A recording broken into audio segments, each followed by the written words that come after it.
नमस्कार मित्रांनो, जय शिवराय, जय सद्गुरू. मित्रांनो, काल जो काही दसरा मेळावा झाला तो अतिशय रंजक झालेला आहे. 2 दसरा मेळावे झाले. शिंदे गट, उद्धव बाळासाहेब ठाकरे गट. आता मुंबई महानगरपालिकेच्या निवडणुकीच्या पार्श्वभूमीवर यंदाचा दोन्ही शिवसेनेच्या दसरा मेळाव्यांमध्ये संपूर्ण राज्याचं लक्ष लागलेलं होतं. उद्धव ठाकरेंच्या शिवसेनेचे शिवाजी पार्क मैदानामध्ये आयोजित करण्यात आला होता. यावेळी पावसाचे वातावरण आणि सर्वत्र चिखल असूनही लाखो शिवसैनिक तिथपर्यंत पोहोचले. याला कारण होतं ते म्हणजे उद्धव ठाकरे यांच्याबद्दल असलेलं प्रेम, आणि त्या प्रेमापोटी लोक छत्र्या असो किंवा डायरेक्टली पावसात भिजत देखील होते, आणि तरीही त्यांनी तो दसरा मेळावा तिथे संपूर्ण पार पाडला.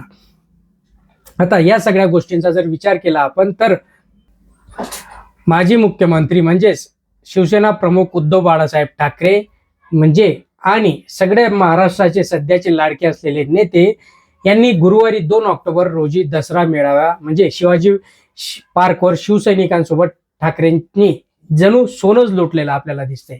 ठाकरेंनी यावेळी आपल्या भाषणामध्ये मनसे अध्यक्ष राज ठाकरे यांच्यासोबत युतीवर मोठं विधान देखील केलं. तसेच पुन्हा एक फुल 2 हाफ म्हणून मुख्यमंत्री देवेंद्र फडणवीस आणि एकनाथ शिंदे आणि अजित पवार यांना एकदा चांगलाच मोठा टोला इथे लावलेला आहे.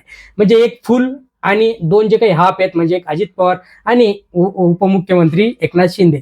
आता या सगळ्या गोष्टींचा जर परिपाक बघितला आपण, तर यांनी एकमेकांवर किती चिखलफेक केली. उद्धव बाळासाहेब ठाकरे यांच्या भाषणातील प्रमुख 12 मुद्दे कुठले, 12-13 मुद्दे आपण बोलणार आहोत. शेवटपर्यंत बघा मित्रांनो. चॅनलला अजून सबस्क्राईब केलं नसेल, सबस्क्राईब करून ठेवा. लाईक करायला तर विसरत नका जा. जास्तीत जास्त शेअर करा.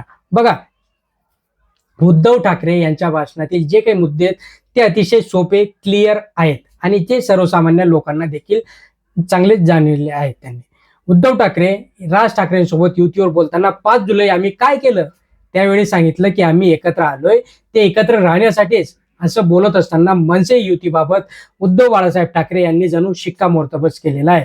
परत परत तुम्ही असं विचारू नका आम्हाला की तुमची युती होईल का नाही, युती होईल का नाही. ऑलरेडी युती झालेलीच आहे आणि ती महानगरपालिकेच्या निवडणुकांमध्ये दिसणारच आहे. दुसरं म्हणजे देशभक्त असणारे सोनम वांगचुक एका परिषदेच्या निमित्ताने पाकिस्तानला गेले, म्हणून त्यांना देशद्रोह ठरवण्यात आले. मग गुपचूप पाकिस्तान सोबत जाऊन त्यांच्याबरोबर तुम्ही मिठाया खाता, तुम्ही त्यांच्याबरोबर जेवण करता, आणि तुम्ही जो देशभक्त माणूस आहे सोनम वांगचुक याच्यावर तुम्ही संशय घेता. तुम्हाला अक्षरशः लाजा वाटायला पाहिजे भाजपवाल्यांना, असं त्यांनी सांगितलं. सध्याचे मुख्यमंत्री जेव्हा विरोधी पक्षात होते तेव्हा ओला दुष्काळ जाहीर करा असं अतिशय बेंबीच्या देठापासून ओरडत होते. आज म्हणतात की ओला दुष्काळ असा संकल्पच नाहीये, अशी कुठली संज्ञाच नाहीये, तर ती संज्ञा तुम्ही टाका. आणि मग जर तुम्ही खोटं बोलला असाल त्यावेळेस तर आता देऊ नका, आणि आता जर द्यायचं असेल तर मग त्यावेळेस तुम्ही खोटं बोललात असं स्पष्ट तुम्ही जाहीर करून टाका. आणि हेक्टरी शेतकऱ्यांना 50,000 रुपयांपर्यंतचं अनुदान द्या, अशी मागणी त्यांनी केली. जवळपास 3 वर्ष मणिपूर जळत होतं, पण आता मोदीला मणिपूरला गेला कसा काय, मोदीला थोडीफार तरी वाटायला पाहिजे होती. आता कसे काय मोदीच्या डोळ्यात अश्रू आले? 3 वर्ष काय झोपला होता? 3 वर्ष मणिपूर भारताचं मधलं राज्य नव्हतं का? का तुम्ही दुसऱ्या देशात जाऊन बसले होते? तुम्ही फक्त इतर राज्यांचे प्रधानमंत्री होतात का? चौथं म्हणजे बाळासाहेबांनी भगवी शाल परंगण्याचा जो काही संकल्प केला होता, ती भगवी शाल जी ती आता या गाढवांच्या अंगावर दिसते, आणि हे गाढव किती दिवस ही भगवी शाल नेसून बसतील हे आता बघण्यासारखं आहे. नंतर विषय त्यांनी घेतला की हिंदी सक्तीचा. आम्हाला आमचा हिंदीला विरोध नाही, पण ज्या पद्धतीने हिंदी सक्ती तुम्ही महाराष्ट्रावर करताय ती अजिबात खपवली जाणार नाही. आणि हा एक मुद्दा चांगला आहे, महाराष्ट्रात जर हिंदी सक्ती केली तर मग महाराष्ट्राचं अस्तित्व राहणारच काय. आज खालच्या स्टेट बघा तुम्ही, त्या स्टेटवाले त्यांची भाषा कितीशे प्रेमाने आणि जपता, एक त्यांची मातृभाषा आणि दुसरी म्हणजे इंग्लिश. हिंदीला ते प्राधान्य देत नाही, आणि म्हणूनच आपल्या महाराष्ट्रात इतर राज्याचा जो काही लोंढा आहे तो लोंढा वाढलेला आहे. मुंबई कोस्टल रोड बाबत बोलले की वर्डेतील BDD चाळ, मुंबईतील नाईट लाईफ या आपल्या संकल्पना आहेत का, असं त्यांनी देवेंद्र फडणवीस यांना चांगलंच सडेबोल याच्यावरनं सुडवलं. दुसरं म्हणजे आता जे काही येणाऱ्या निवडणूक आहेत, जसं की बिहारमध्ये निवडणूक आहेत. आता बिहार विधानसभा निवडणुकांच्या पार्श्वभूमीवर महिलांच्या खात्यात 10,000 रुपये मोदी सरकारनं जमा केले, पण या सरकारकडे राज्यातील शेतकऱ्यांना द्यायला पैसा नाहीये. बघा, बिहारच्या सरकारकडे पैसा आहे. मोदीने दहा हजार रुपये तिथल्या महिलांच्या खात्यामध्ये टाकले. पण या मोदीला इथल्या महाराष्ट्रातील मराठवाड्यातील जनता दिसत नाहीये आणि या जनतेला आता त्यांना पैसे द्यायचं जमत का नाहीये, असे चांगलेच खडे बोल त्यांनी दिले. आणि ते अक्षरशः चांगलंच आहे. म्हणजे तुम्ही इकडे 1,500 हजारसाठी महिलांना तरसवताय आणि तिकडे तुम्ही 10,000 रुपये महिलांच्या खात्यामध्ये टाकताय. हे काही योग्य झालेलं नाही. नंतर म्हणजे देवेंद्र फडणवीस सरकारमधील मंत्री पैशांच्या बॅगा घेऊन बसलेले आहेत. जसं की संजय शिरसाटांचा फोटो व्हायरल झाला होता, त्याच पद्धतीने त्याच्यावर टोमला मारला. त्यांच्यावर कारवाई का होत नाहीये? आई आणि पत्नीच्या नावावर डान्सबार सुरू होत आहे, म्हणजे रामदास कदम मुख्यमंत्री त्यावर कारवाई करत नाही अशी टीका त्यांनी केली आणि हे जे काही पितळ उघडं केलं. म्हणूनच रामदास कदमने तिकडच्या मेळाव्यामध्ये अतिशय गलिच्छ भाषेमध्ये उद्धव बाळासाहेब ठाकरे यांच्यावर टीका केली. ती टीका काय तीही आपण शेवट बघणार आहोत. आणि अतिशय बाळासाहेबांबद्दल बोललेला आहे रामदास कदम. 3 वर्ष मणिपूर जळत असताना मोदीला काहीच समजलं नाही. म्हणजे तिथली जी काही लोक होती ती लोक मोदीला दिसली नाही आणि आता अचानक मोदी मणिपूरमध्ये गेला, कारण की तिकडे इलेक्शन आहे आणि त्या इलेक्शनच्या धर्तीवर मतांची भीक मागायला हा मोदी तिथपर्यंत गेलेला आहे, असे त्यांनी इथे स्पष्ट सांगितलं. आणि ते खरं आहे. नंतर बघा, अतिशय हसण्यासारखी गोष्ट आहे.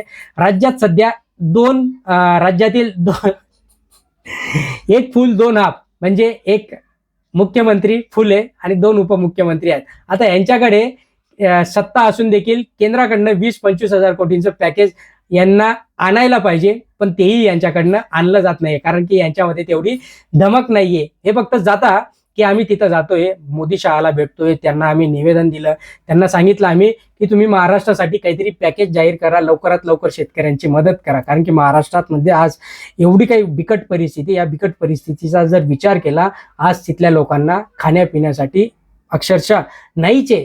आणि त्याच्यात देवेंद्र फडणवीस म्हणतो की त्यांच्या घरामध्ये 2 दिवस कंटिन्यू 5 फूट पाणी पाहिजे. कसला मुख्यमंत्री आपण इथे बसवून ठेवलेला आहे. नंतर रामदास कदमचा आपण बोललो होतो की रामदास कदम काय म्हटला की तुम्ही उद्धव बाळासाहेब ठाकरेंनी शिवसेना प्रमुख बाळासाहेब ठाकरे यांची बॉडी 2 दिवस घरात का ठेवली. तर या रामदास कदमला एवढी अक्कल पाहिजे की एवढा मोठा माणूस, एवढा मोठ्या माणसाला भेटण्यासाठी, त्यांचं दर्शन घेण्यासाठी, तेही शेवटचं दर्शन घेण्यासाठी तमाम भारतातील, जगातील जी काही त्यांचे प्रेमी आहेत, त्यांचे अनुयायी आहेत, त्यांना भेटण्यासाठी, शेवटचं दर्शन घेण्यासाठी येणारच. आणि त्याच्यासाठी लागणारा काळ हा 2 दिवस देखील कमी आहे, हे रामदास कदमला समजायला पाहिजे. रामदास कदम काय करतो, त्याच्या मुलाला मंत्रीपद दिलंय म्हणून उगाच शिंदेची चाटेगिरी करायची आणि मग शिंदेकडनं बोलायचं. हे कुठंतरी चुकतंय रामदास कदमचं, कारण की ज्या शिवसेनेने रामदास कदमला एवढा मोठा मंत्री बनवला होता, त्याच रामदास कदमचं सोडा हो, हे जे काही 50 खोकेवाले आहेत ना, हे सगळेच्या सगळे उलटले आहेत. आणि हे किती दिवस उलटतील हे आता बघण्यासारखं आहे. कारण की ज्या पद्धतीने पितळ होतं, खरंच यांना सोनं म्हणता येणार नाही, हे पितळ होतं, हे पितळ तिकडं गेलं, बरं झालं. आणि जे काही ओरिजिनल सोनं होतं ते ओरिजिनल सोनं अजून उद्धव बाळासाहेब ठाकरे यांच्या शिवसेनेमध्येच आहेत. मित्रांनो तुम्हाला काय वाटतं, कोणाचा दसरा मेळावा चांगला होता, उद्धव ठाकरेंचा की तुमच्या एकनाथ शिंदेचा? म्हणजे जे काही अंधभक्त असतील ते एकनाथ शिंदेविषयी, तर त्यांचा हे सगळे कमेंट बॉक्समध्ये कळवा. मित्रांनो चॅनलला सबस्क्राईब करून ठेवा, लाईक करा. धन्यवाद.